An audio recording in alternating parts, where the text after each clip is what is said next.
With the rise in sexual abuse as well as harassment accusations sweeping the nation, there are also a new awareness now when it comes to victims' rights. Critics, they're saying that New York State lacking in its protections for people abused when they were children. Now, this is from an editorial in Journal News, and I read, quote, "With so much news about sexual harassment, assault, and abuse, many New Yorkers might assume that those who are victims of abuse as children are given fair and ample opportunity to seek some measure of justice, but they would be wrong." I recently spoke with Child USA CEO Marci Hamilton, and she explained the situation and also discussed the solutions. Let's tell everybody what the Child Victims Act is and the bill number S6575 in the Senate. Before we get to any opposition or who's with it or who isn't, talk about what it would do versus the current law in the books right now. Sure. So New York is one of the 4 worst states in the country. It's down there with Alabama in not letting victims get into court to either press charges for child sex abuse or to be able to file a lawsuit. What this bill would do is it would extend the civil statutes of limitations to file a lawsuit to age 50, and it would change the age for the prosecution to age 28. But really the most important part of it is to help all of those victims in New York that have been shut out for decades.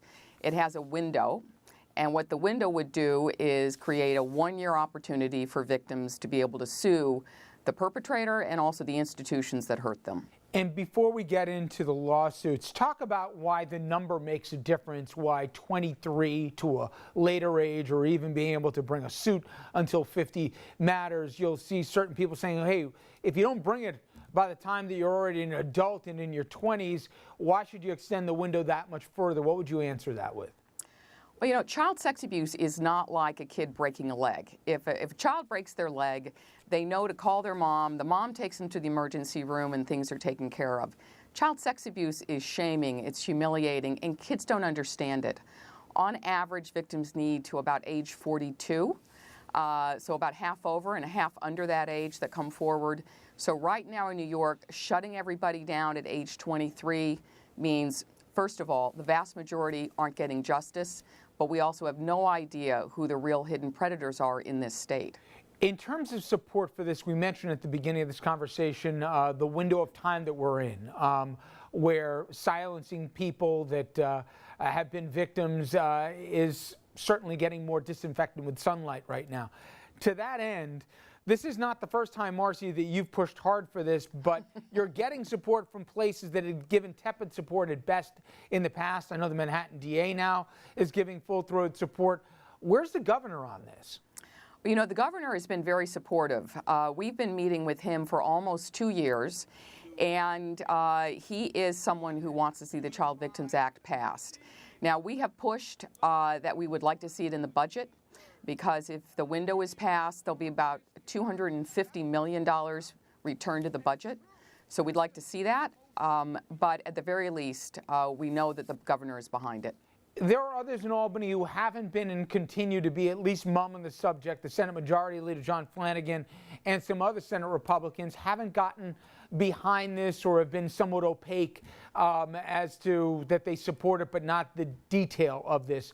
What's the rationale for that? What is the argument that they give you to say the laws in the books are just fine, we don't have to extend these windows any further? Well, you know, for a long time they were giving us the line that the Catholic bishops have been giving in every state where they fight these laws.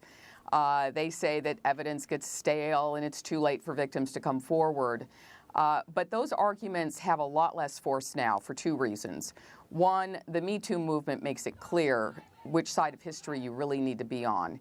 But the other part of this is that the bishops now have these compensation programs. They're helping hundreds of victims who are not in statute. Their claims had expired and they're still helping them.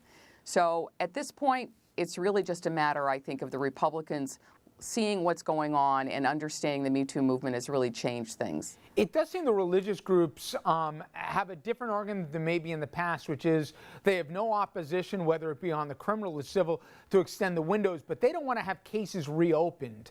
Right. That is a distinction with a difference. Explain.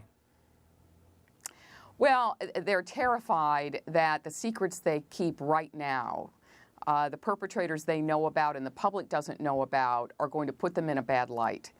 And my advice to them for 20 years has been, you need to let it go. Let the truth come out, and that's the only way you're going to get beyond this crisis. Right now, as they sit on the names, they know perpetrators that may still be harming children. They're just harming themselves into the future. Well, I sense a quiet confidence this time around here that you think it will be different, Marci. And I know you've been working, making a life's passion on this. I sure hope you're successful this time. Thank you so much for the time. Thank you so much. When we come back, we'll take a look at some local headlines, so please stay with us.